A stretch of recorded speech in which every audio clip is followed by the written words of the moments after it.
ಇವತ್ತೇನ್ ಕತೆ ಸರ್? ಇಲ್ಲ, ಅಜೆಂಡಾದಲ್ಲಿ ಆ ರೀತಿ ಏನು ಬಂದಿಲ್ಲ. ಅಡಿಷನಲ್ ಅಜೆಂಡಾದಲ್ಲಿ ಏನಾದರೂ ಬಂದ್ರೆ ಚರ್ಚೆ ಮಾಡ್ತೀವಿ. ಬಟ್ ಅಜೆಂಡಾದಲ್ಲಿ ಈಗ ಕೊಟ್ಟಿರುವ ಅಜೆಂಡಾದಲ್ಲಿ ಆ ಸಬ್ಜೆಕ್ಟ್ ಬಂದಿಲ್ಲ. ಯೂಶುವಲಿ ಅಡಿಷನಲ್ ಅಜೆಂಡಾಗಳು ಇರುತ್ತೆ. ಅದರಲ್ಲಿ ಏನಾದರೂ ಬಂದ್ರೆ ಚರ್ಚೆ ಮಾಡಿ ಒಂದು ತೀರ್ಮಾನಕ್ಕೆ ಬರ್ತೀವಿ. ಗೃಹ ಇಲಾಖೆಗೆ ಏನಾದರೂ ಸಿಎಂ ಪರಿಶೀಲನೆ ಮಾಡೋಂಥ ಸಂಬಂಧ ಅದಲ್ಲ, ಇಂಟರ್ನಲ್ ಇದು ಅಪ್ರೂವಲ್ಸು, ಡಿಸ್ಅಪ್ರೂವಲ್ಸು, ರೆಕಮೆಂಡೇಶನ್ಸು ಎಲ್ಲ ಇಂಟರ್ನಲ್ ಇದೆ ಅಲ್ಲ. ಕ್ಯಾಬಿನೆಟ್ಗೆ ಹೋಗ್ಬೇಕಾದ್ರೆ ಸಂಬಂಧಪಟ್ಟ ಇಲಾಖೆಗಳ ಒಪಿನಿಯನ್ ಎಲ್ಲ ತಗೊಂಡೇ ಹೋಗ್ತಾರೆ. ಸರ್, ಇನ್ನೊಂದು ಪ್ರಿಯಾಂಕಾ ಖರ್ಗೆ ಅವರು ಇವತ್ತು ಇನ್ನೊಂದು ಪತ್ರ ಬರೆದಿದ್ದಾರೆ ಸರ್. ಸರ್ಕಾರಿ ನೌಕರರು RSS ಚಟುವಟಿಕೆಗಳಲ್ಲಿ ಭಾಗವಹಿಸಿದ ಹತ್ರದ ಆಗಬಾರ್ದು ಅಂತ ಸಿಎಂ ಇನ್ನೊಂದು ಪತ್ರ ಬರೆದಿದ್ದಾರೆ. ಕಡಿವಾಣ ಹಾಕಕ್ಕೆ ಭಾಗಿಯಾದ್ರೆ ಅವ್ರ ಮೇಲೆ ಶಿಸ್ತು ಕ್ರಮ ಆಗುತ್ತೆ ಅನ್ನುವಂಥದ್ದು ಸುತ್ತೋಲೆ ಹೊರಡಿಸಬೇಕು ಅಂತ ಪತ್ರ ಬರೆದಿದ್ದಾರೆ. ನಿಯಮ ಇದೆ, ಅದನ್ನು ಚರ್ಚೆ ಮಾಡಬಹುದು. ನೋಡಿ, ಈಗಾಗಲೇ ಇದಕ್ಕೂ ಕೂಡ ಏನು ಸರ್ಕಾರಿ ಸ್ಥಳಗಳಲ್ಲಿ ಯಾವುದೇ ಕಾರ್ಯಕ್ರಮಗಳನ್ನು ಮಾಡೋದಕ್ಕೆ ಯಾವುದೇ ಸಂಘ ಸಂಸ್ಥೆಗಳಿರ್ಬೋದು, ಧಾರ್ಮಿಕ ಸಂಸ್ಥೆಗಳಿರ್ಬೋದು, ಅಥವಾ ಬೇರೆ ಯಾವುದೇ ಖಾಸಗಿ ವಿಚಾರಕ್ಕೆ ಪರ್ಮಿಷನ್ ತಗೋಬೇಕು ಅಂತ ಈಗಾಗಲೇ ಇದೆ. ಅದೇನು ಹೊಸದೇನಲ್ಲ. ಅದನ್ನು ಎನ್ಫೋರ್ಸ್ ಮಾಡಿಲ್ಲ ಇಲ್ಲಿವರೆಗೂ. ಕೆಲವು ಸಂದರ್ಭದಲ್ಲಿ ಮಾಡಿದ್ದಾರೆ, ಹಿಂದೆನೂ ಮಾಡಿದ್ದಾರೆ.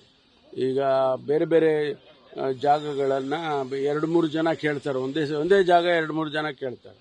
ಅಂಥ ಟೈಮ್ನಲ್ಲಿ ಪೊಲೀಸ್ನವರು ಎಕ್ಸಾಮಿನ್ ಮಾಡಿ ಯಾರಿಗೂ ಒಬ್ರಿಗೆ ಪರ್ಮಿಷನ್ ಕೊಡ್ತಾರೆ ಅಥವಾ ಕೊಡೋದೇ ಇಲ್ಲ. ಈ ಥರದ್ದೆಲ್ಲ ಇದೆ, ರೂಲ್ಸ್ ಅಂತೂ ಇದೆ. ಅದನ್ನು ನಾವು ಸೀರಿಯಸ್ ಆಗಿ ಇಂಪ್ಲಿಮೆಂಟ್ ಮಾಡಿಲ್ಲ. ಈಗ ಏನು ತೀರ್ಮಾನ ತಗೊಳುತ್ತೆ ಕ್ಯಾಬಿನೆಟ್ ನೋಡಬೇಕು. Thank you.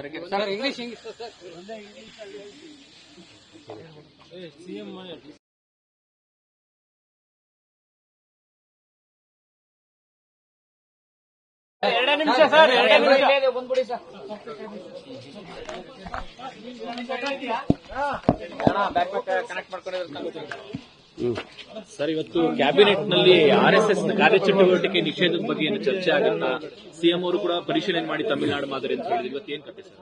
ಇಲ್ಲ, ಅಜೆಂಡಾದಲ್ಲಿ ಆ ರೀತಿ ಏನು ಬಂದಿಲ್ಲ. ಅಡಿಷನಲ್ ಅಜೆಂಡಾದಲ್ಲಿ ಏನಾದರೂ ಬಂದ್ರೆ ಚರ್ಚೆ ಮಾಡ್ತೀವಿ. ಬಟ್ ಅಜೆಂಡಾದಲ್ಲಿ ಈಗ ಕೊಟ್ಟಿರುವ ಅಜೆಂಡಾದಲ್ಲಿ ಆ ಸಬ್ಜೆಕ್ಟ್ ಬಂದಿಲ್ಲ. ಯೂಶುವಲಿ ಅಡಿಷನಲ್ ಅಜೆಂಡಾಗಳು ಇರುತ್ತೆ. ಅದರಲ್ಲಿ ಏನಾದರೂ ಬಂದ್ರೆ ಚರ್ಚೆ ಮಾಡಿ ಒಂದು ತೀರ್ಮಾನಕ್ಕೆ ಬರ್ತೀವಿ. ಗೃಹ ಇಲಾಖೆಗೆ ಏನಾದರೂ ಸಿಎಂ ಪರಿಶೀಲನೆ ಮಾಡೋಂಥ ಸಂಬಂಧ ಅದಲ್ಲ, ಇಂಟರ್ನಲ್ ಇದು ಅಪ್ರೂವಲ್ಸು, ಡಿಸ್ಅಪ್ರೂವಲ್ಸು, ರೆಕಮೆಂಡೇಶನ್ಸು ಎಲ್ಲ ಇಂಟರ್ನಲ್ ಇದೆ ಅಲ್ಲ. ಕ್ಯಾಬಿನೆಟ್ಗೆ ಹೋಗ್ಬೇಕಾದ್ರೆ ಸಂಬಂಧಪಟ್ಟ ಇಲಾಖೆಗಳ ಒಪಿನಿಯನ್ ಎಲ್ಲ ತಗೊಂಡೇ ಹೋಗ್ತಾರೆ. ಸರ್, ಇನ್ನೊಂದು ಪ್ರಿಯಾಂಕಾ ಖರ್ಗೆ ಅವರು ಇವತ್ತು ಇನ್ನೊಂದು ಪತ್ರ ಬರೆದಿದ್ದಾರೆ ಸರ್. ಸರ್ಕಾರಿ ನೌಕರರು RSS ಚಟುವಟಿಕೆಗಳಲ್ಲಿ ಭಾಗವಹಿಸಿದ ಹತ್ರದ ಆಗಬಾರ್ದು ಅಂತ ಸಿಎಂ ಇನ್ನೊಂದು ಪತ್ರ ಬರೆದಿದ್ದಾರೆ.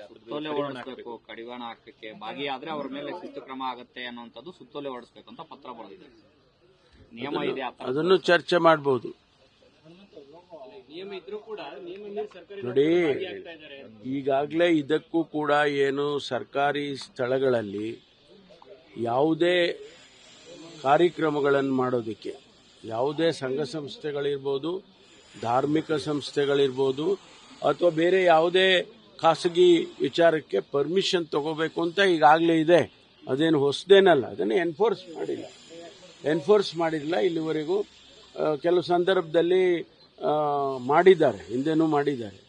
ಈಗ ಬೇರೆ ಬೇರೆ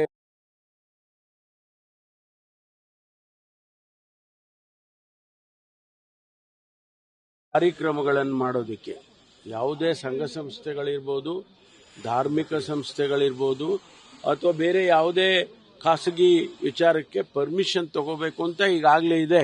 ಅದೇನು ಹೊಸದೇನಲ್ಲ. ಅದನ್ನು ಎನ್ಫೋರ್ಸ್ ಮಾಡಿ